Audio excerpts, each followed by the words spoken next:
Let's go to the invasion. It was swift, it was impressive, and at the time it seemed to have been utterly decisive. It was a different kind of war. It didn't look like Operation Desert Storm. It was led by special forces, relied on the local population in large measure, the form of the Northern Alliance, to actually do much of the fighting.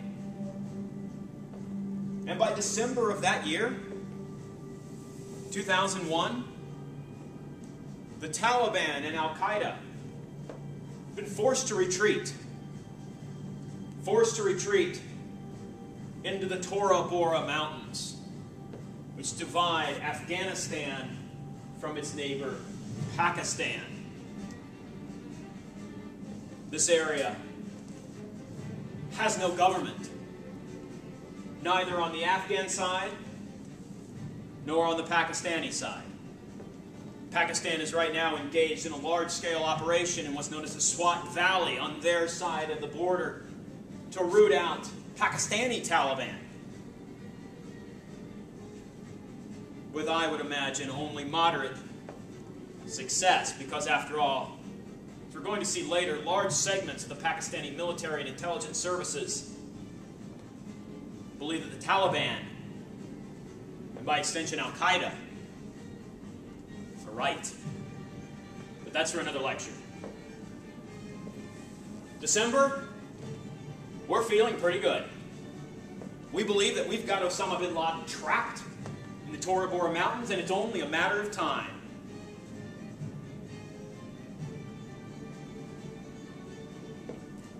This map here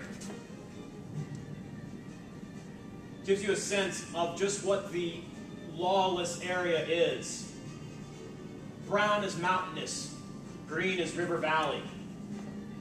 Though Pakistan's alleged border includes much of this brown area, they don't actually control it. If they did control it, their military wouldn't be engaged in large-scale operations to regain control of it. Now, would they?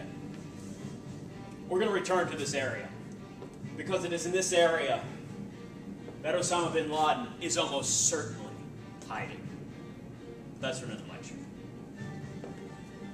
Federally administrated tribal areas. No man's land. The Wild West.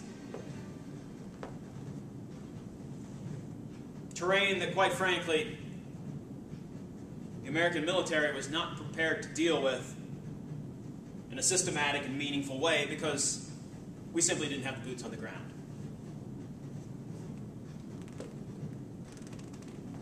You wouldn't know that, though, if you'd been reading the glossy magazines at the time. I believe this appeared in Time or Newsweek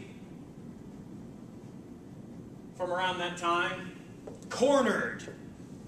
And we've got exciting graphics here, and we've got B-52s, and we've got Predator drones, and there's explosions, and it's all mapped out. It all looks very much like we've got the situation under control. But the reality on the ground here, at the end of 2001 and beginning of 2002, was quite the opposite. The very small number of special forces and U.S. soldiers that we had on the ground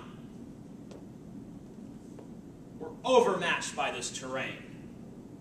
Terrain they did not know, and that their enemy knew extraordinarily well because of their experience as guerrilla fighters during the 1980s and the Soviet invasion.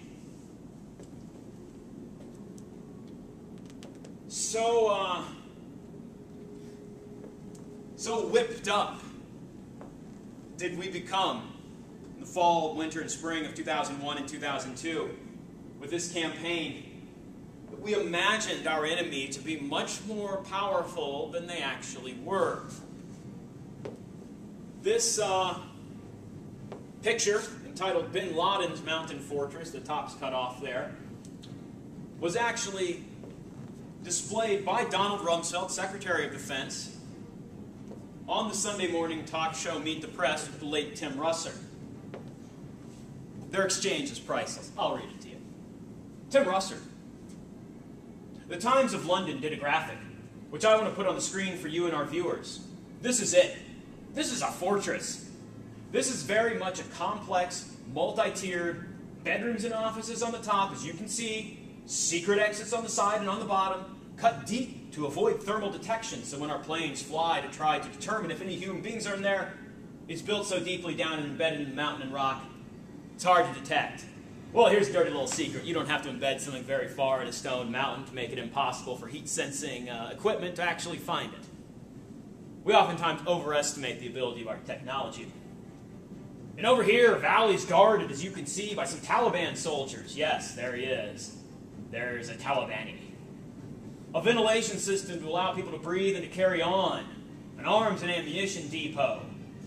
It's got its own hydroelectric power. It's a very sophisticated operation. Rumsfeld. Oh, you bet. This is serious business. There's not one of those. There are many of those. And they've been used very effectively. And I might add, Afghanistan is not the only country that has gone underground. Any number of countries have gone underground. The tunneling equipment that exists today is very powerful. It's dual use. It's available across the globe. And people have recognized the advantages of using underground protection for themselves. Nothing like this exists. Period.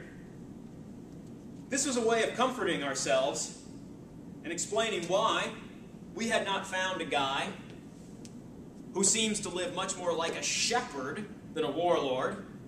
So we decided, well, he must have this amazing complex, and there must be dozens of them, according to Donald Rumsfeld. That would help to explain why we hadn't found him by the spring of 2002. Simple fact of the matter is, after December and January of 2001-2002, focus shifted away from Afghanistan entirely. Resources were diverted to a little country called Iraq. But again, that's for another lecture. The sad fact of the matter is that bin Laden could have been captured with a sufficient number of ground troops, American ground troops, reliable troops on the ground. They simply weren't there. They're there now, but it's far too late to just swoop into a cave and find bin Laden and 5 other guys sitting there. These are people that survived 10 years of Soviet occupation. Soviet occupation that involved hundreds of thousands of troops and the full might of the Soviet army. They weren't going to be scared off by a few hundred U.S. Special Forces and their Northern Alliance allies. Fantasy. Fantasy is what this is.